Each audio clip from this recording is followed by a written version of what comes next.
Okay, let's talk about the systems that are basically the invisible heart of our entire global economy. You know, the ones operating under extreme, unbelievable conditions. When they fail, well, the consequences are nothing short of catastrophic. So today, we're going to break down the science and the sheer discipline of material integrity, what literally keeps our industrial world from falling apart at the seams. Look, this isn't some abstract theoretical exercise. This is what happens. This is the reality when material integrity is compromised. Tragedies like this, they're the harsh, brutal lessons that have forged our entire industry. The knowledge we're about to go through, it's our single best tool to make sure this never, ever happens again.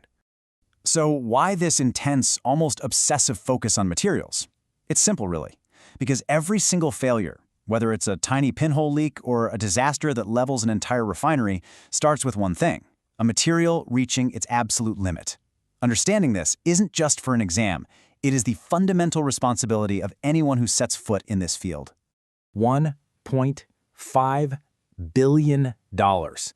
That was just the direct financial hit from the Texas City incident.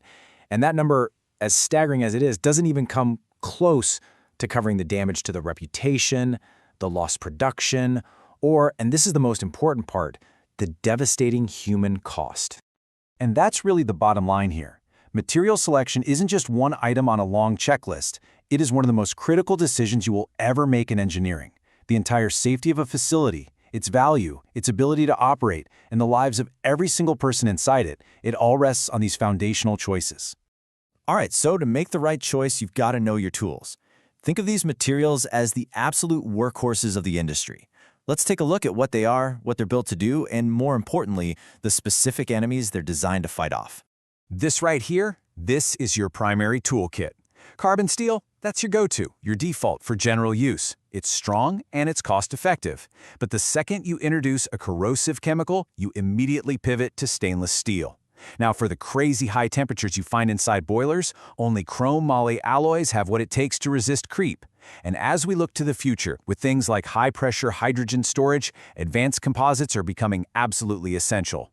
Mastering these four is really the benchmark for any integrity professional. But here's the thing.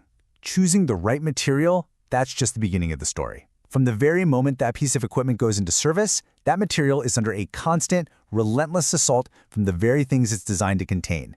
Pressure, heat, and stress are its constant adversaries. And this is the exact mindset you have to have.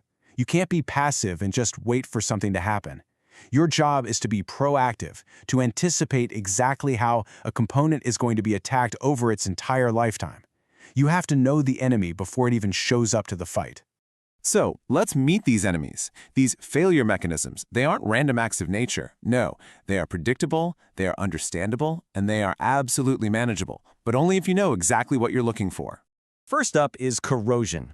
It's probably the most common culprit out there. Think of it as a silent, persistent chemical attack that just eats away at the walls of a vessel or a pipe, making them thinner and thinner until they just can't hold the pressure anymore. Next, you've got creep. Now, this one is insidious. It happens on a microscopic level over many, many years, deep inside high-temperature equipment like boilers. The metal doesn't just snap.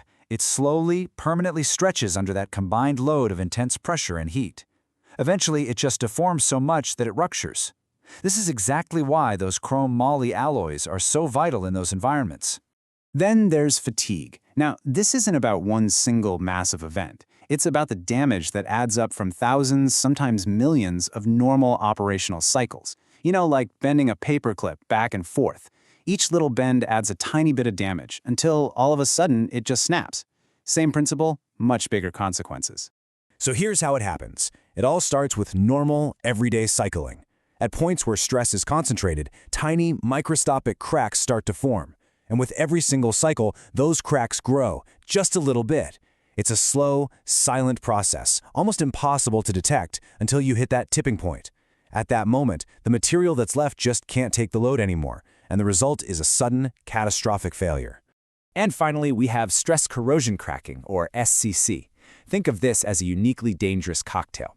You need 3 ingredients for it to happen: a material that's susceptible, some kind of tensile stress, and a very specific corrosive environment. When all 3 of those things come together, a material that is normally tough and ductile can fail in a brittle way, suddenly and with absolutely no warning.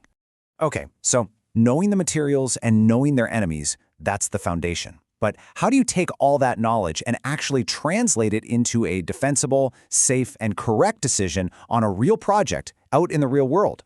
You turn to the codes. Documents like the ASME Boiler and Pressure Vessel Code aren't just boring rule books. They are the collected wisdom of over 100 years of engineering. They are, quite literally, lessons learned from human tragedies, all written down so we don't repeat them. This is your playbook for making the right call.